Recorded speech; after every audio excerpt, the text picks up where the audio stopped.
Hello বন্ধুরা, দেখতে পাচ্ছ এগুলো কি? মাশরুমগুলোকে নুন আর হলুদ মাখিয়ে রেখে দিয়েছিলাম। মশলার জন্য আমি নিয়ে নিয়েছিলাম পেঁয়াজ, আদা, রসুন, টমেটো, কাঁচা লঙ্কা আর ধনেপাতাটা লাস্টে নামাবার সময় দেওয়ার জন্য, তাতে করে টেস্টটা যাতে ভালো হয়। তো বন্ধুরা, আমি কড়াইতে একটু তেল দিয়ে দিচ্ছি।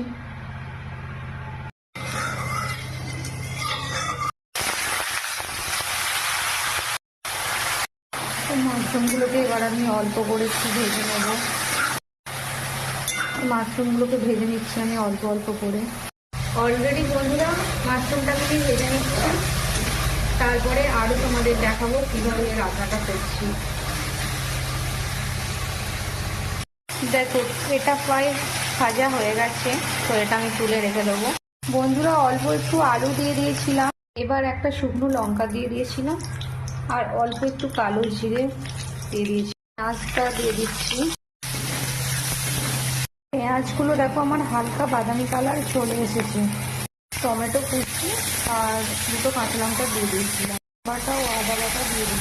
হলুদ গুঁড়ো আর লঙ্কার গুঁড়ো দিয়ে মশলাটা একটু কষিয়ে নেব। মশলাটা মোটামুটি আমার রেডি হয়ে গেছে। আমি এর মধ্যে ভেজে থাকা আলুগুলো দিয়ে দিলাম। এবার এর মধ্যে ভেজে থাকা মাশরুমগুলো আমি দিয়ে দিচ্ছি। দিয়ে এবার এটা আমি নাড়তে থাকবো।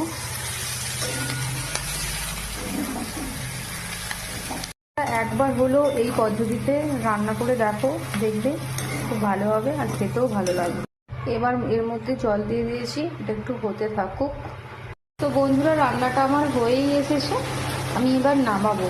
তাই আমি ওপর থেকে একটু হালকা করে ধনিয়া পাতা দিয়ে দিচ্ছি, আর তার সাথে একটু গরম মশলা দিয়ে দিচ্ছি অল্প করে, যাতে টেস্টটা যাতে ভালো আসে।